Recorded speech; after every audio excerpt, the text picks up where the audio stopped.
ಬಸವೇಶ್ವರರಿಗೆ, ಶ್ರೀ ಶ್ರೀ ಶಿವಾಲಿ ಬಸವೇಶ್ವರರಿಗೆ. ತ್ರೈಲೋಕ್ಯ ಸಂಪದಾಲೇಖ್ಯ ಸಮುಲ್ಲೇಖನ ವಿತ್ತಯೇ ಸಚಿತಾನಂದ ರೂಪಾಯ ಶಿವಾಯ ಬ್ರಹ್ಮಣೇ ನಮಃ. ಮೂರು ಲೋಕಗಳಿಗೆ ಆಧಾರವಾಗಿರುವ, ಜ್ಞಾನ ಮತ್ತು ಆನಂದವಾಗಿರುವ, ಕಷ್ಟ ಮತ್ತು ದುಃಖಗಳನ್ನು ಹೊಡೆದೋಡಿಸುವ ಶಿವಸ್ವರೂಪ ದಕ್ಷಿಣ ಮೂರ್ತಿ ಶಿವನಿಗೆ ನಾವು ಶರಣಾಗಿ ಮತ್ತು ನಮಸ್ಕರಿಸುತ್ತಾ, ವೇದಿಕೆಯ ಮೇಲೆ ಆಸೀನರಾಗಿರುವ ಹರಚರ ಮೂರ್ತಿ ಶರಣರಿಗೆ ಪಾದಗಳಿಗೆ ನಮಸ್ಕರಿಸಿ ಮತ್ತು ದಿವ್ಯ ಸಾನ್ನಿಧ್ಯವನ್ನು ಕಲ್ಪಿಸಿರುವ ಶ್ರೀ ಶ್ರೀ ಶ್ರೀ ಶಿವಾಲಿ ಬಸವೇಶ್ವರ ಹಿರಿಯ ಮತ್ತು ಕಿರಿಯ ಮುಕ್ಕಪ್ಪ ಸ್ವಾಮಿಗಳ ಪಾದಾರವಿಂದಗಳಿಗೆ ಪಣಮಟ್ಟು, ಇವತ್ತು ನಾವೆಲ್ಲರೂ ಈ ಜನಜಾಗೃತಿ ಮತ್ತು ಧರ್ಮಸಭೆಯನ್ನ ಮಾಡೋದಕ್ಕೆ ಮತ್ತು ಜಾತ್ರೆಯನ್ನ ಮಾಡುವ ಉದ್ದೇಶ ಇಷ್ಟೇ.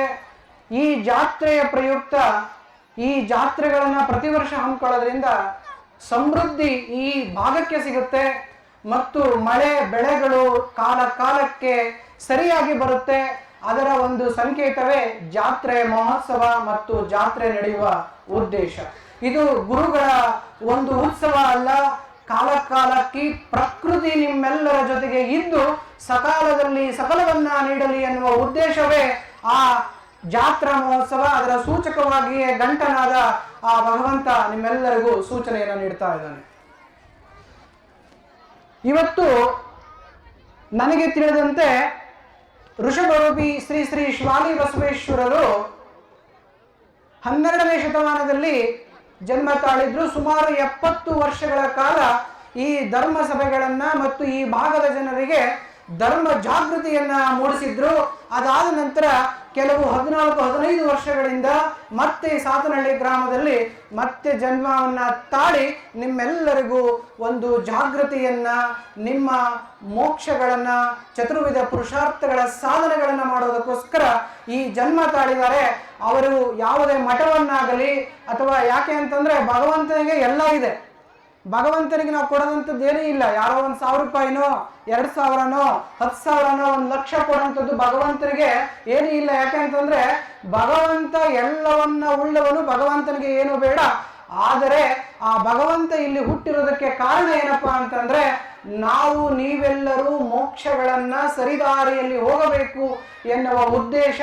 ಅದಕ್ಕೆ ಒಂದು ಶ್ರೀಕೃಷ್ಣ 4ನೇ ಅಧ್ಯಾಯದಲ್ಲಿ ಹೇಳ್ತಾನೆ, ಯದಾ ಯದಾ ಹಿ ಧರ್ಮಸ್ಯ ಗ್ಲಾನಿರ್ಭವತಿ ಭಾರತ ಅಭ್ಯುತ್ಥಾನೇ ಅಧರ್ಮಸ್ಯ ತದಾತ್ಮಾನಂ ಸೃಜಾಮ್ಯಹಂ ಪರಿತ್ರಾಣಾಯ ಸಾಧೂನಾಂ ವಿನಾಶಾಯ ಚ ದುಷ್ಕೃತಾಂ ಧರ್ಮ ಸಂಸ್ಥಾಪನಾರ್ಥಾಮಿ ಸಂಭವಾಮಿ ಯುಗೆ ಯುಗೆ ಎಂದು ಪರಮಾತ್ಮ ಹೇಳ್ತಾರೆ. ಯಾವಾಗ ಇಲ್ಲಿ ಕಷ್ಟ ಬರುತ್ತದೆಯೋ, ಯಾವಾಗ ದುಶ್ಚಟಗಳು ಅಧರ್ಮಗಳು ಜಾಸ್ತಿ ಆಗುತ್ತದೆಯೋ, ಯಾವಾಗ ರಾಕ್ಷಸ ಪ್ರವೃತ್ತಿ ಜಾಸ್ತಿ ಆಗುತ್ತದೆಯೋ, ಅಂದು ನಾನು ಯುಗ ಯುಗಕ್ಕೂ ಜನ್ಮವನ್ನ ತಾಳಿ ಅವುಗಳನ್ನು ಸರಿಪಡಿಸಲು ಧರ್ಮವನ್ನ ಸಾಮ್ಯತೆಗೆ ತರಲು ಅವತರಿಸಿ ಬರ್ತೇನೆ ಅಂತ ಹೇಳ್ತಾರೆ.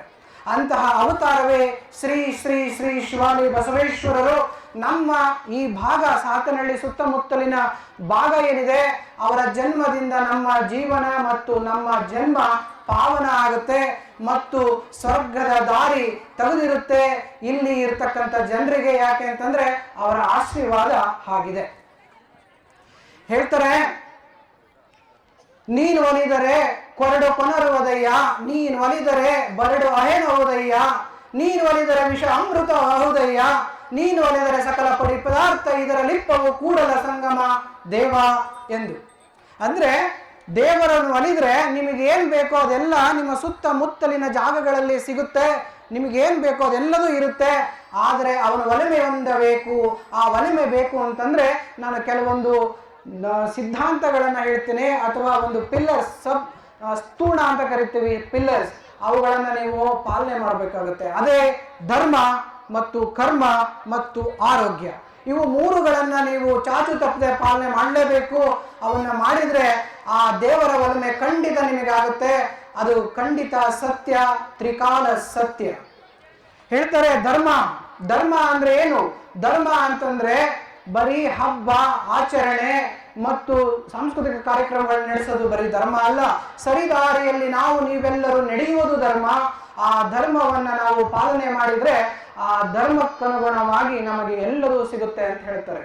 ಏನಂದ್ರೆ ಧರ್ಮ ಅಂತಂದ್ರೆ ಪ್ರಾಸ್ತಾವಿಕ ನುಡಿಯಲ್ಲಿ ನುಡಿದ್ರು ಧರ್ಮ ಅಂತಂದ್ರೆ ತಂದೆ ತಾಯಿಗಳನ್ನ ಚೆನ್ನಾಗಿ ನೋಡ್ಕೋಬೇಕು. ಸತ್ಯ, ತಂದೆ ತಾಯಿಗಳನ್ನ ಕಣ್ಣೀರು ಬರದಂತೆ ನಾವೆಲ್ಲರೂ ನೋಡಿಕೊಂಡಾಗ ಮಾತ್ರ ಅದು ಧರ್ಮ ಆಗುತ್ತೆ.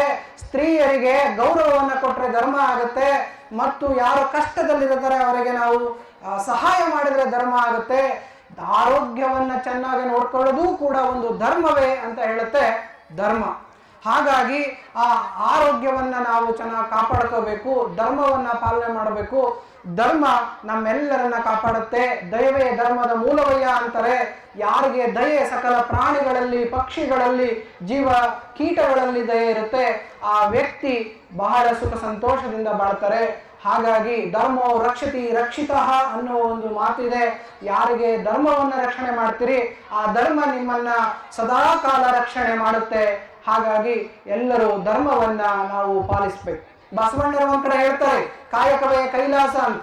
ಯಾರು ಕಾಯಕವನ್ನ ಸದಾ ನಿಮ್ಮ ವೃತ್ತಿಯಲ್ಲಿ ಯಾರು ಇರ್ತೀರೋ, ಯಾರು ಒಂದು ಕಾಯಕ ಯೋಗಿ ಇರ್ಬೋದು, ಅಥವಾ ಕಮ್ಮಾರ ಇರ್ಬೋದು, ಬಡಗಿ ಕೆಲಸ ಮಾಡೋನು ಇರ್ಬೋದು, ಒಕ್ಕಲಿಗ ಒಕ್ಕದಿದ್ದರೆ ಬಿಕ್ಕುವುದು ಜಗವೆಲ್ಲ ಅಂತಾರೆ. ಆದ್ರೆ ಒಕ್ಕಲಿಗರು ನಾವೆಲ್ಲರೂ ಈ ಕಮತವನ್ನ, ರೈತಾಪಿ ವರ್ಗವನ್ನ ಮಾಡದೇ ಇದ್ರೆ ಬಹಳ ಕಷ್ಟ ಆಗುತ್ತೆ.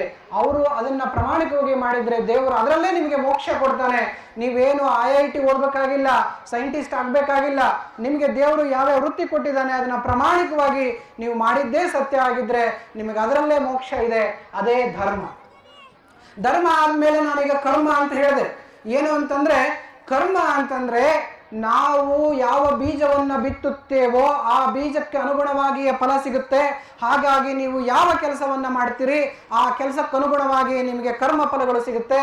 ಹೇಳ್ತಾರೆ, ನಮ್ಮ ಜೀವನವನ್ನ ದೇವರು ಬರೆಯಲ್ಲ, ನಮ್ಮ ಜೀವನವನ್ನ ಕರ್ಮ ಬರೆಯುತ್ತೆ. ಯಾಕೆ ಅಂತಂದ್ರೆ ದೇವರು ಯಾರ ಜೀವನನೂ ಬರೆಯಲ್ಲ. ಬಹಳಷ್ಟು ಜನ ಹೇಳ್ತಾರೆ, ಗಜಕೇಶ್ವರಿ ಯೋಗ ಬೇಕು, ನನಗೆ ಪರ್ವತ ಯೋಗ ಬೇಕು, ಸರಸ್ವತಿ ಯೋಗ ಬೇಕು, ಲಕ್ಷ್ಮಿ ಯೋಗ ಬೇಕು. ಅದನ್ನು ಕೊಡೋರು ಯಾರು? ಅದನ್ನ ಕೊಡೋರು ನಮ್ಮ ಪೂರ್ವಜನಿತ ಕರ್ಮಗಳ ಆಧಾರದ ಮೇಲೆನೆ ಅವೆಲ್ಲವೂ ಬರ್ತವೆ. ಕರ್ಮಕ್ಕನುಗುಣವಾಗಿ ನಿಮ್ಮ ಜೀವನ ರೂಪುಗೊಳ್ಳುತ್ತೆ. ಹಾಗಾಗಿ ನೀವು ಮಾಡುವ ಕರ್ಮ ಸತ್ಕರ್ಮವಾಗಿರಲಿ, ನೀವು ಮಾಡುವ ಕರ್ಮ ಒಳ್ಳೆಯದಾಗಿರಲಿ. ನಿಮ್ಮ ಕರ್ಮ ನಿಮ್ಮ ಜೀವನವನ್ನ ಬರೆಯುತ್ತೆ. ಇವತ್ತು ತಂದೆ ತಾಯಿಗಳಿದ್ದಾರೆ. ತಂದೆ ಹಗಲಿರುಳು ದುಡಿದು ತನ್ನ ದುಡ್ಡನ್ನ ಮಗನಿಗೆ ವಿದ್ಯಾಭ್ಯಾಸಕ್ಕೋ ಅಥವಾ ಅವನ ಜೀವನಕ್ಕೆ ಕೊಟ್ಟಾಗ ಅದನ್ನು ಸರಿಯಾಗಿ ಉಪಯೋಗಿಸದೆ ವಿಷಮಯವಾದಾಗ ಆ ತಂದೆಯ ಹೃದಯದ ಬಡಿತ ಯಾರಿಗೆ ಹೇಳಕ್ಕಾಗ್ತದೆ?